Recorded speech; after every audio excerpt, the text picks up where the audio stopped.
And not only that, you're putting the notes in there as well, and then the responses that you got from them.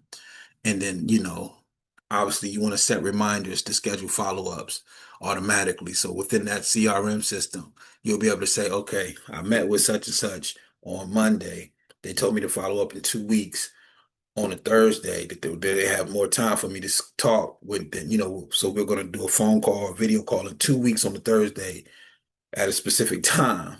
You're not going to remember this. So you have to set reminders. Maybe you can remember it in the first couple weeks, but after that, it's going to be, if you're doing it consistent enough and you have enough going on, you won't be able to remember. So you're going to have to use these reminders. And this is something also that you want to make sure that your community liaison is trained on as well, inputting everything into your CRM.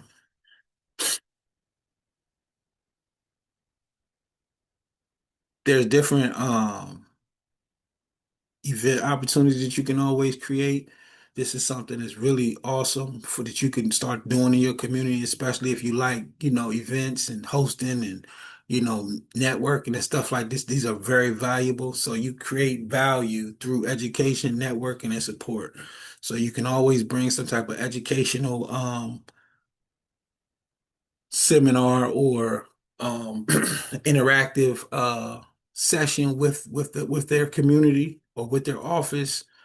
You can always host networking events in your community, and you can also do like support groups and things like that. All three of these things, and then also activities, and you can bring activities and stuff as well, fun activities as well to these different communities. But these are very, very important. They build your brand.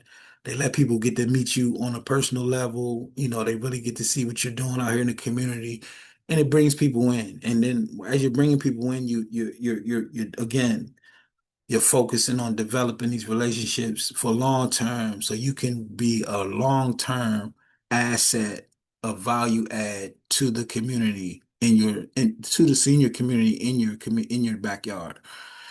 That's very important. So hosting community events or, through education, networking, and then support is very important. So don't overlook this. This could be something fun, exciting, and something that always brings, that level of energy to what you're doing.